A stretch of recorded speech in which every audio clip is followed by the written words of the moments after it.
This morning, Erev Shabbat, we woke up to a tragedy in our community here in Israel. A young man had a deadly car collision, and someone asked me, how do we deal with this?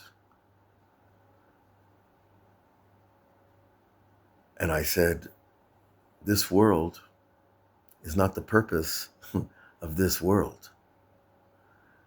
The purpose of this world is not living your best life. The purpose of this world is to help people less fortunate than ourselves. And by doing that, we become godlike. And by doing that, we earn a place close to God in the world to come.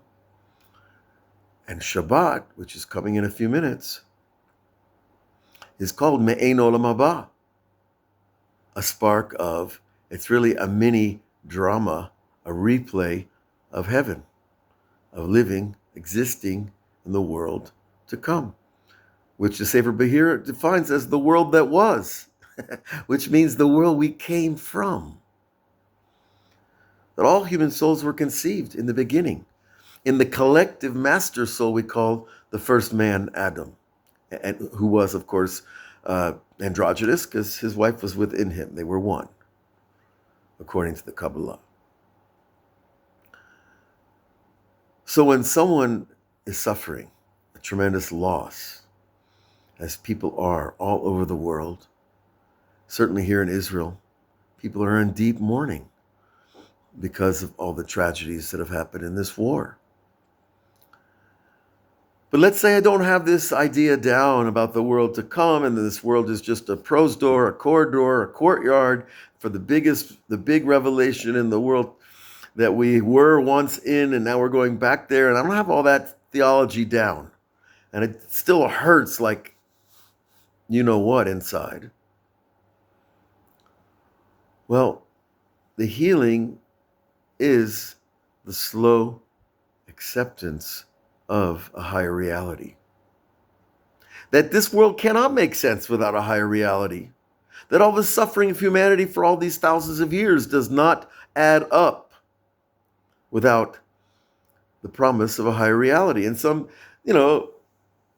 my favorite atheist will say, well, we just invented God. We created God to soothe our pain. And that's a concept that will keep you stuck forever, because it still doesn't justify.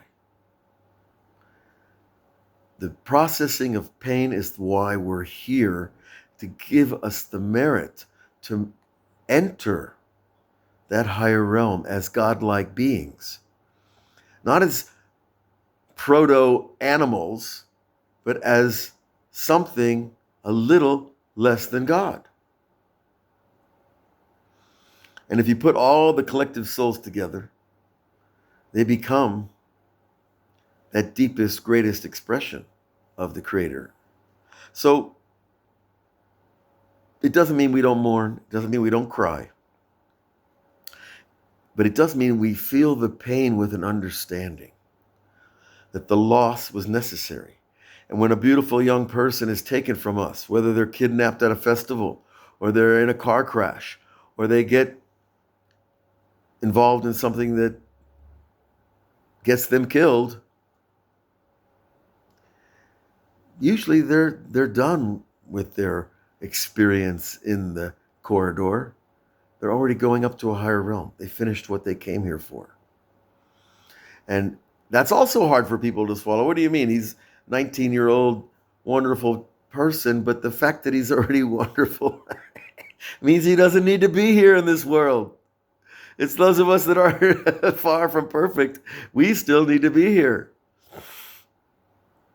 So if we can accept those ideas, then the healing will start to drip down into the heart, and the mind will expand, and we will start to see a much bigger vision of the human race, and it's much bigger than planet Earth, believe me. And then we understand Shabbat. Every week we get a little taste of the Shabbat. Every week we get a little taste of what Rabbi Nachman said, that the Shabbat is the purpose. The purpose is not the suffering. The purpose is not even sitting and learning and praying. Those are all wonderful tools that we need to reach the purpose, but the ultimate purpose is returning to a higher realm, having fixed something in a lower realm. And one day the two will join. One day heaven and earth will be one. God and his name will be one. His name is his reputation in the human consciousness. And when human consciousness expands to that level, heaven and earth will not be two. There will be one. And I hope to see you all there. In the meantime, we're going to have a little bit of Shabbat now and a little bit of the world to come. And then we'll get ready and do it again. God bless you all. Shabbat shalom.